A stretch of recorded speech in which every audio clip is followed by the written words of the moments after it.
Ya, pemirsa, pentingnya menjaga kesehatan mental pada ibu tentu jawabannya akan dijawab oleh Ibu Sugiyarti Musabik ya, staf pendidik atau psikolog di pagi hari ini. Karena kalau kita runut tadi ada sekali banyak faktor yang kemudian menjadi penyebab gangguan kesehatan mental terhadap ibu. Namun kalau kita lihat juga bahwa kondisi sosial kita juga masih belum cukup aware terhadap kesehatan mental pada ibu. Nah Bu, kalau Ibu melihat sendiri, seperti apa sih Bu peranan dari suami, kemudian juga anak-anaknya untuk kemudian bersama-sama menjaga kesehatan mental pada Ibu? Sudah cukup aware belum Bu? Iya, oke ya. Sepertinya sih memang kalau dikatakan cukup aware atau tidak, sebetulnya memang eh, perlu ada ini ya, data penelitiannya. Tapi mungkin dari pandangan saya mungkin memang mayoritas sudah aware ya, karena memang kasus-kasus seperti ini mungkin sekarang kan dengan adanya banyak usaha promosi kesehatan baik di sosial media dan sebagainya itu mau tidak mau juga mudah diakses dan juga akan mendorong keluarga untuk bisa menjaga kesehatan mental. Saya pikir sih dengan kondisi sekarang sudah mulai meningkat ya. Ya. Ini pendapat saya ya.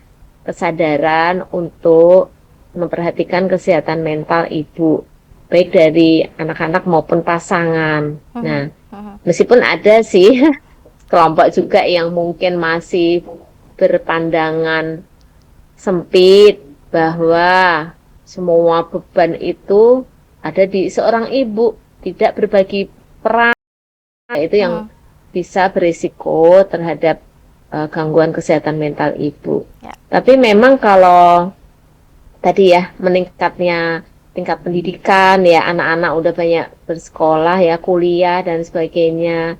Kemudian juga tadi ya banyaknya psikoedukasi yang ada dari sekolah barangkali ya, dari tempat kerja suami, dari media massa, itu menjadi titik cerah ya bagi perhatian terhadap kesehatan mental ibu. Oke, nah kalau misalnya kita telisik lagi Bu, pada selain tadi mungkin di segmen sebelumnya Ibu menyebutkan yang lebih rentan itu adalah ibu yang kemudian di usia 14 awal dewasa ya Bu, 20 kemudian sampai 25. Iya, Nah, remaja.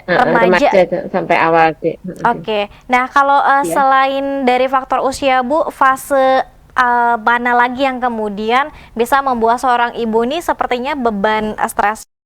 Apakah pasca melahirkan atau seperti apa? Iya, selain usia ya barangkali ya, itu kan karena masa transisi. Kalau dewasa awal itu namanya in between, istilahnya in between itu di antara tengah-tengah antara mau nggak mau, usia-usia seperti itu kan belum ingin jadi dewasa yang sebenarnya seperti itu. Seringkali itu kan juga dipengaruhi oleh pengasuhan dari keluarganya ya, yang kurang memandirikan, membuat beliaunya mandiri, kemudian kurang bertanggung jawab, terlalu memanjakan, itu juga berpengaruh. Faktor risikonya adalah selain usia juga peran pengasuhan dari keluarga intinya atau pola pengasuhan dari keluarga ya. Artinya pengasuhan bisa dari siapa aja sebetulnya. Jadi pola pengasuhan yang diperoleh itu akan menjadi dasar bagaimana seseorang, yaitu kalau udah jadi ibu ya juga. Tapi sebelum jadi ibu kan dia jadi individu kan ya, sebagai orang yang mendapatkan bekal-bekal modal dari keluarganya tentang bagaimana menyelesaikan masalah, bagaimana berinteraksi dengan orang lain. Itu juga menjadi faktor risiko bagi ibu untuk mengalami ini ya, gangguan kesehatan mental baik ringan hingga berat. Kemudian juga tadi predisposisi, kecenderungan masa lalunya dia, biasa itu juga terkait dengan pengasuhannya juga ya. Dalam proses pengasuhan itu kan kadang ada kejadian-kejadian yang tidak bisa dikendalikan atau sesuatu yang sifatnya traumatis itu menjadi faktor yang sangat mempengaruhi internal si ibu tersebut, dan itu akan dibawa kalau tidak diselesaikan.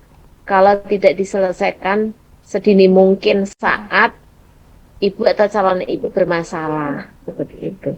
Jadi ini faktor bantuan ya, kemudian kesadaran dari keluarga untuk membantu anak-anaknya atau anggota keluarganya yang diduga bermasalah, itu akan berperan baik.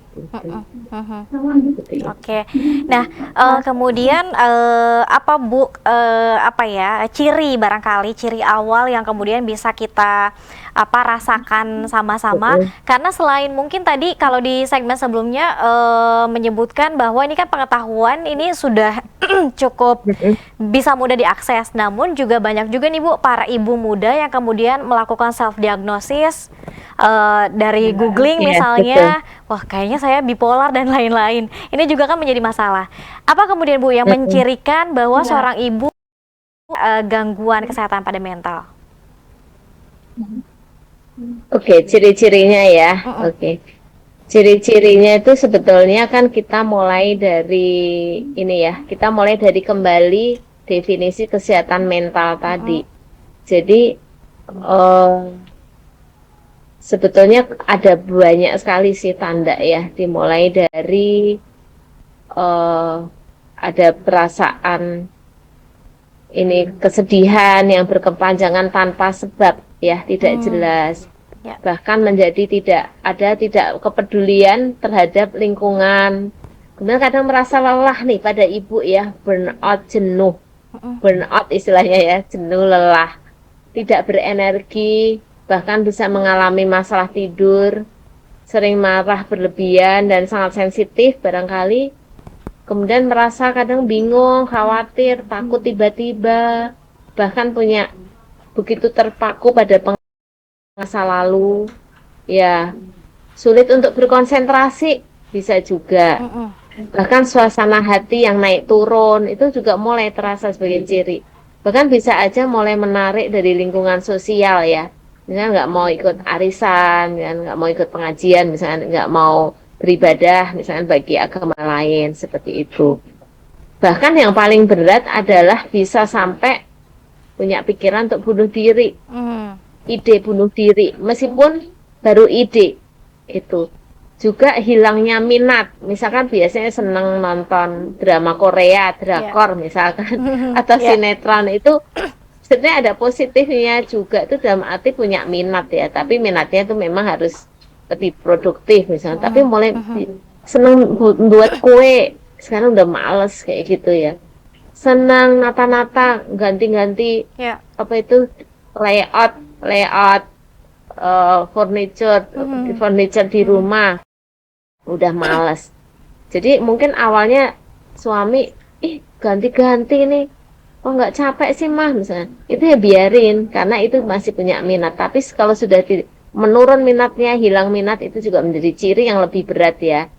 Bahkan tadi ada halusinasi, ada ya, paranoid, curiga, bahkan waham itu ada keyakinan yang salah ya, merasa diri sebagai putri raja misalkan ya, merasa diri sebagai sebagai malaikat dan sebagainya, seperti itu. Jadi gradasinya makin memburuk kalau ciri itu tidak segera dibantu. Makanya perlu ada bantuan profesional. Nah, kendalanya seringkali stigma di lapangan adalah kalau gangguan mental tuh malu. Kok gitu aja ngalami stres sih? Berarti nggak beribadah dong, kayak itu nggak bersyukur. Itu yang perlu dipangkas, maksudnya diperbaiki ya.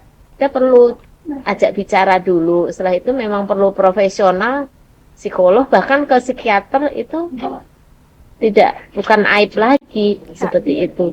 Bantuan dan pertolongan itu yang pencarian bantuan atau pertolongan jadi yang utama. Mhm. Baik. Nah, Bu, selain mungkin tadi harusnya ada pertolongan, dan juga pendampingan profesional, kemudian juga ada Iya. sikap aware dari anggota keluarga lainnya. Tapi kalau misalnya kita lihat, Bu, Mm-mm.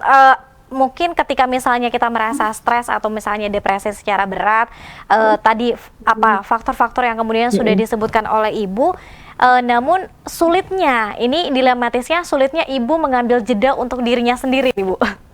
Bagaimana? Nah, iya betul. Iya, itu namanya memang ada saatnya karena rutinitas sehari-hari Mhm, kita sendiri ya, mungkin kita juga sebagai ibu, mungkin mengabaikan tubuhnya sendiri, mengabaikan rohnya sendiri. Perlu ada pause atau jeda, PAUSE, jeda. Ya, dengan melalui me time. Me time-nya ya pastinya tidak selalu harus berbiaya, tapi misalnya mhm, minum teh seperti itu. Ya, kemudian sekedar duduk-duduk aja, misalnya di teras belakang gitu. Itu jadi memang coba ya, kalau kita terbelit pada rutinitas sehari-hari, mungkin jadi nggak terasa kalau kita stres. Padahal kita sedang stres atau distress tadi. Mungkin kita perlu renungkan untuk ngajak bicara sendiri, ibaratnya ya, mhm, tubuh kita sapa tubuh kita sendiri, belajar mindful ya, L-nya satu ya. Jadi mhm, benar-benar fokus pada apa yang kita sedang lakukan, sehingga nggak gerudak-geruduk, gerasak gerusuk seperti itu. mhm, Jadi ini pentingnya nih dukungan dari Pak dan anak-anak untuk memberikan waktu bagi ibu untuk jeda tadi. mhm, Untuk hal-hal yang tidak harus ke mall gitu sih ya, atau iya, ngebakso, mungkin hal-hal yang mungkin tidur, tidur. Kasih beri kesempatan untuk tidur siang seperti itu. Kemudian misalkan kan nggak harus semua dilayani oleh ibunya, diajari untuk nyuci piring sendiri, apa yang sedang sudah dimakan piringnya satu buah ini dicuci. mhm, Kemudian di saat ibunya tidur ya tidak diganggu, misalkan mau ngambil sesuatu ya mencoba ngambil sendiri kayak gitu. Pasangan juga membantu ya, menata barang-barang kalau masih anaknya kecil-kecil yang tidak membahayakan, barang yang biasa dipakai taruh di bawah sehingga nggak mhm, harus naik-naik seperti itu. mhm, mhm, Jadi oke, itulah dinamika seninya dukungan ya, dukungan mhm, ayah, pasangan dan anak-anak terhadap ibu. iya, oke, Berteman itu mhm, juga, berteman penting dan berkomunikasi. Nah, meskipun berkomunikasi juga ada koridornya ya. Mungkin memang orang tuh pada dasarnya kan makhluk sosial ya, perlu berkomunikasi. Apalagi pandemi ini, mungkin tetap ada pembatasan, nggak nge-WA-an, terus lainan, terus telegram terus. Kita mungkin disepakati jam berapa kita puasa HP dan sebagainya. mhm, Begitu. mhm, oke.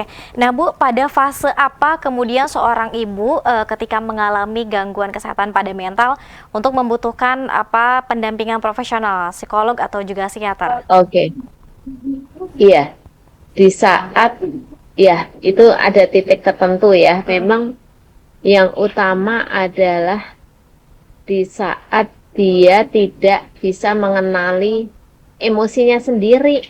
Nah, tidak bisa. Mungkin yang paling gampang menerima emosinya sendiri dan mengontrol. Itu sih sudah. Sebetulnya itu yang paling gampang ya untuk jadi ciri ya, tanda seperti itu. Nah, sebetulnya banyak juga sih, sebetulnya misalkan juga udah mulai kayak sulit yang agak berat ya, sulit ada gangguan pola makan, gangguan pola tidur. Nah, itu juga mulai perlu ke profesional ya.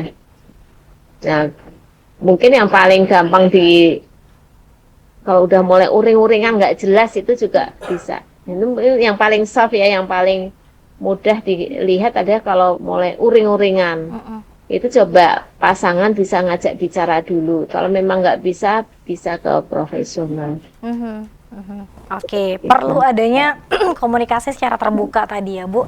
Oke, Iya, betul. ya, Bu, kita harus jeda kembali. Nanti kita ada satu Oh, segmen baik. terakhir. Kita akan lihat beberapa pertanyaan Iya. yang sudah Sultan TV. Tetap bersama kami pemirsa Oke, baik. dalam Bincang Hari ini.